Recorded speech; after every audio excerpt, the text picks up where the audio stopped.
আসসালামু আলাইকুম ওয়া রাহমাতুল্লাহ। অনার্স দ্বিতীয় বর্ষের শিক্ষার্থীরা রকিবুল 24 এ তোমাদেরকে স্বাগতম। আজকে আমি তোমাদের জন্য গ্রামার ক্লাস 11 নিয়ে হাজির হয়েছি।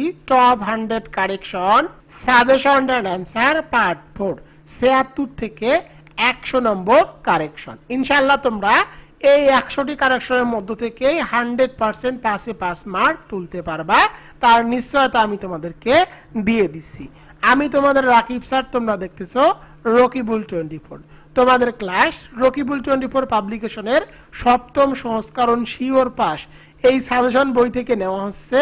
আজকে এই বইয়ের পেজ নম্বর 157 থেকে 161 নম্বর পেজ থেকে ক্লাস করাচ্ছি।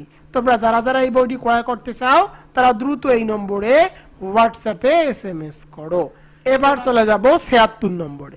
76 নম্বরটি দেখো, I feel out of short today।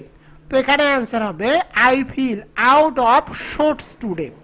তো দেখো out of shorts একটি ফ্রেশ যার অর্থ অসুস্থ বোধ করা। তো এখানে তোমাদেরকে একটি এস দিতে হবে। এবার চলে যাব 77 নম্বরে।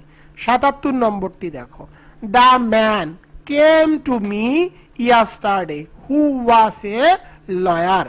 তো দেখো এই বাক্যটি কিন্তু এখানে ভুলভাবে সাজানো আছে, এই বাক্যটিকে সঠিকভাবে সাজাতে হবে। তো দেখো the man who came to me yesterday was a lawyer, এই প্রশ্নটি এখানে আমি সঠিকভাবে সাজিয়ে দিলাম। এবার চলে যাব 78 নম্বরে। 78 নম্বরটি দেখো, we hang the picture on the wall. তো দেখো ঝোলানো বোঝাতে তোমাদেরকে দিতে হবে, ঝোলানো বোঝাতে হ্যাং এর পাস্ট ফর্ম হ্যাং করতে হবে। তো দেখো যদি ফাঁসিতে ঝোলানো বোঝায় তখন বসাতে হয় হ্যাং, আর কোনো কিছু এমনিতে ঝোলানো তার ইংরেজি হলো হ্যাং। তো এখানে হ্যাং আছে, হ্যাংকে পরিবর্তন করে তোমাদেরকে লিখতে হবে hang. We hang the picture on the wall, এই ওয়ালের মধ্যে কি করলাম আমরা, পিকচারটি ঝোলালাম বা ছবিটি ঝোলালাম। 79 নম্বরটি দেখো, she can talk English fluently. তো দেখো ভাষা বলার ক্ষেত্রে স্পিক ভার্ব বেশি প্রচলিত। তো দেখো এখানে কি আছে, টক। তো টক থাকলে টককে পরিবর্তন করে তোমাদেরকে লিখতে হবে speak. She can speak English fluently. 80 নম্বরটি দেখো, ভার্চুয়াস আর ব্লিসড। তো দেখো এখানে তোমাদেরকে অ্যান্সার লিখতে হবে দা ভার্চুয়াস আর ব্লিসড। অ্যাডজেটিভের আগে দা বসে প্লুরাল কমন নাউন গঠিত হয়। তো এখানে তোমাদেরকে একটি অতিরিক্ত আর্টিকেল হিসাবে দা বসাতে হবে, দা ভার্চুয়াস আর ব্লিসড। 81 নম্বরটি দেখো, this is more preferable than that. তো এখানে অ্যান্সার হবে this is preferable to that.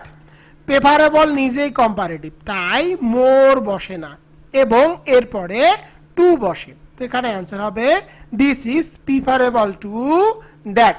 এবার চলে যাব 82 নম্বরে। 82 নম্বরটি দেখো, he died of the country. He died of the country. তো দেখো দেশের জন্য মারা যাওয়া, দেশের জন্য যদি কেউ জীবন দেয় বা মারা যায় তখন তোমাদেরকে লিখতে হবে ডাইড ফর। দেশের জন্য মারা যাওয়া appropriate preposition died for. He died for the country. 83 নম্বরটি দেখো, the quality of the mangoes were not good. তো এখানে অ্যান্সার হবে the quality of the mangoes was not good. The quality of হলো সিঙ্গুলার সাবজেক্ট, সাবজেক্ট যদি singular হয় তোমাদেরকে singular verb বসাতে হবে। ওয়ার থাকলে ওয়ারকে পরিবর্তন করে লিখতে হবে ইজ। এখানে অ্যান্সার হবে the quality of the mangoes was not good.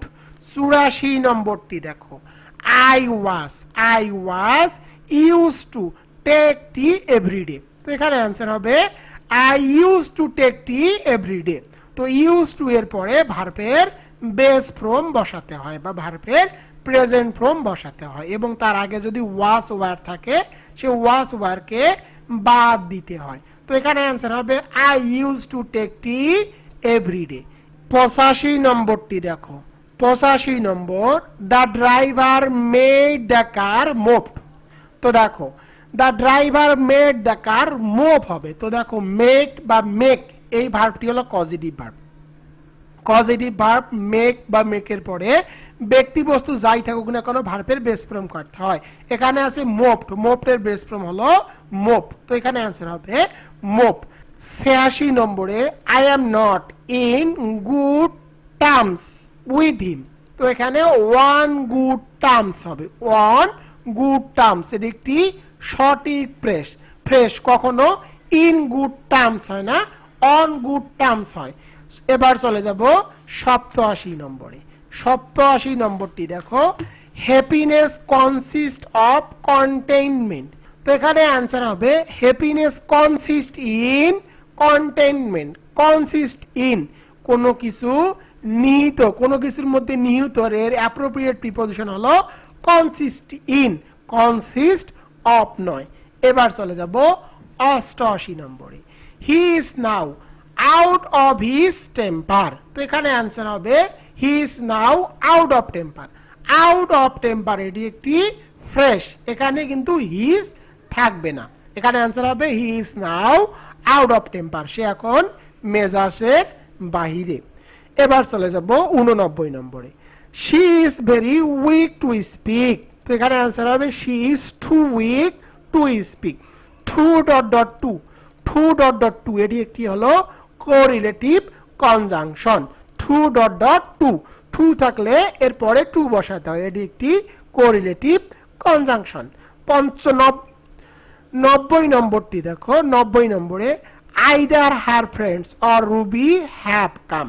তো এখানে অ্যান্সার হবে either Ruby or her friends have কাম।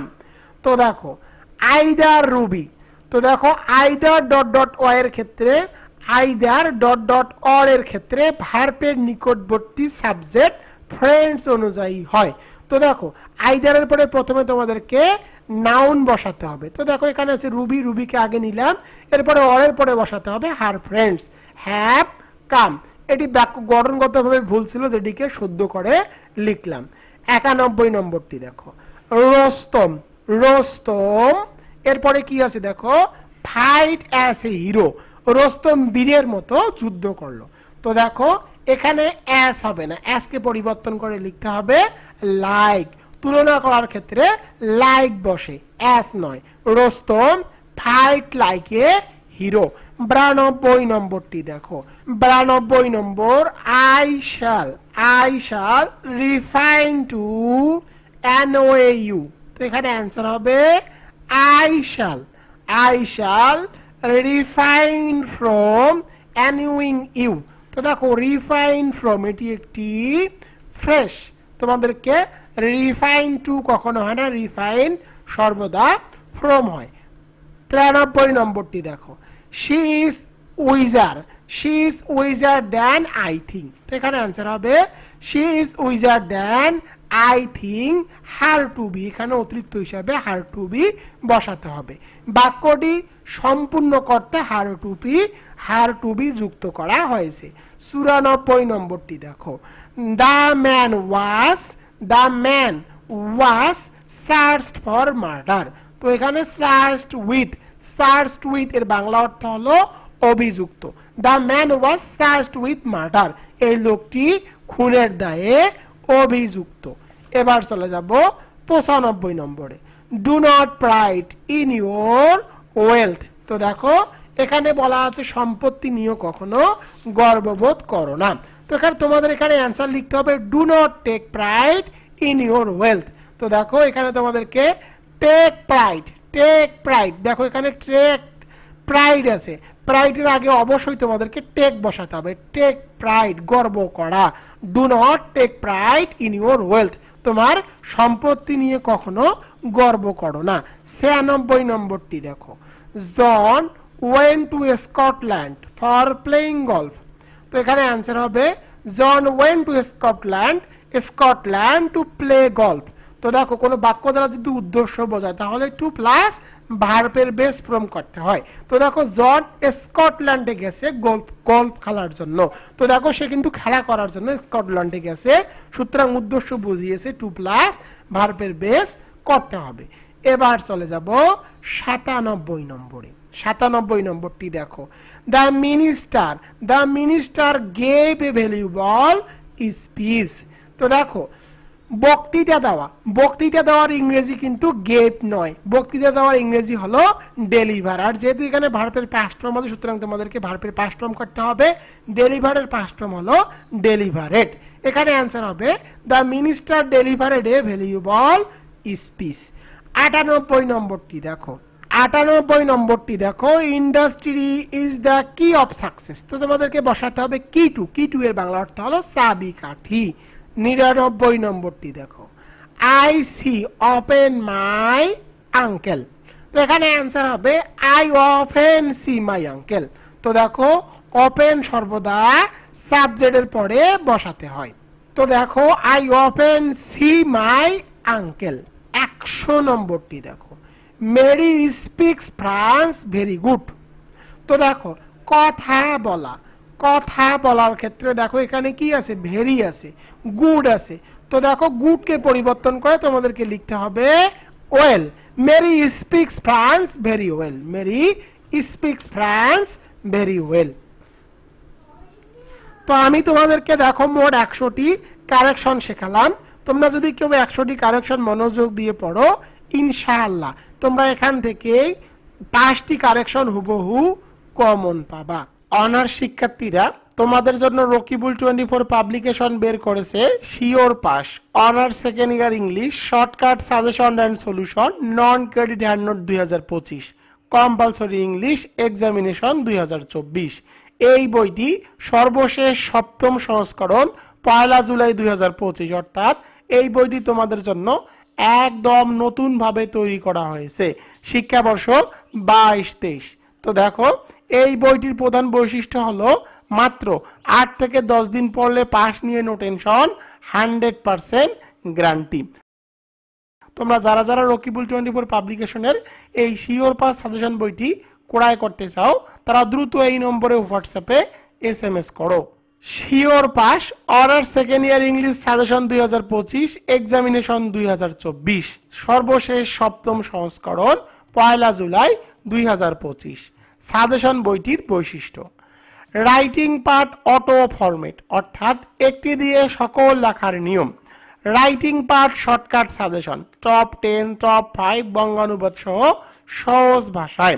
এরপরে দেখো grammar part shortcut rules and top 100 suggestion and answer, অর্থাৎ যতগুলো গ্রামার আইটেম আছে তোমাদের সকল গ্রামার আইটেমগুলো টপ 100 করে সহজ টেকনিক আকারে রুল সহকারে সাজানো হয়েছে। এরপরে দেখো প্যাসেজ রাইটিং শর্টকাট টেকনিক এবং top 10 passage writing suggestion and answer. তোমাদের বিগত সালের যতগুলো বোর্ড প্রশ্ন আছে তার নির্ভুল সমাধান করে দেওয়া হয়েছে। এরপরে তোমরা মডেল টেস্ট উইথ সলিউশনও কিন্তু পেয়ে যাবা। এই একটি মাত্র বই তোমাদের জন্য যথেষ্ট। এই বইটি পড়লে তোমাদের আর অন্য কোনো বই বা প্রাইভেট পড়তে হবে না। ইনশাআল্লাহ তুমি মাত্র 8 থেকে 10 দিন পড়লেই 100% পাস করবা, তার নিশ্চয়তা আমি তোমাদেরকে দিয়ে দিচ্ছি। সাজেশন অর্ডার করার নিয়ম, প্রথমে আমার হোয়াটসঅ্যাপ অথবা ইমোতে SMS করবা।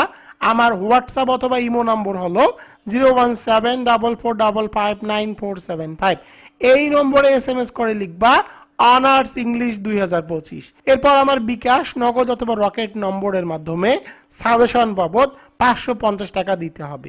কিন্তু বর্তমান অফার মূল্য 550 টাকা থেকে বাদ 100 টাকা ডিসকাউন্ট দিয়ে বর্তমান অফার মূল্য মাত্র 450 টাকা। এই বইটির সূচিপত্র দেখে নাও, তোমরা স্ক্রিনের মধ্যে কিন্তু সূচিপত্র দেখতে পাচ্ছ। দেখো বইটি কিভাবে সাজানো হয়েছে, সূচিপত্র তোমরা এখান থেকে দেখে নাও। এরপরে পরের পেজে চলে যাই। দেখো এই বইটির সূচিপত্র, এখানে grammar, written, passage writing A to Z সকলগুলো সুন্দর ভাষায় কিন্তু সাজানো আছে। বিগত সালের প্রশ্নগুলোরও সমাধান করে দেওয়া আছে। তোমরা স্ক্রিনের মধ্যে এই বইটির টেবিল অফ কন্টেন্ট দেখতে পাচ্ছ। তো দেখো এর উত্তরগুলো কিভাবে সাজানো, প্রথমে দেখো ফর্মুলাগুলো তোমরা পাবা এবং সকল ফর্মুলাগুলোর বাংলা অনুবাদ সহকারে কিন্তু দিয়ে দেওয়া আছে। প্রতিটি রিটেন পার্টের টপ 5 টপ 7 এগুলোর কিন্তু উত্তর সহকারে দেওয়া আছে বাংলা অনুবাদ সহকারে একদম সহজ ভাষায়। তো দেখো গ্রামার পার্টগুলো একদম সহজভাবে সাজানো আছে। টপ 100 তোমরা স্ক্রিনের মধ্যে দেখতে পাচ্ছ, এভাবে সকল আইটেম গ্রামারগুলো একদম সহজ ভাষায় কিন্তু উপস্থাপন করা হয়েছে এবং প্রতিটি আইটেমের সাথে বিগত সালের যতগুলো প্রশ্ন এসেছিল সেগুলো নির্ভুল সমাধান কিন্তু দিয়ে দেওয়া আছে।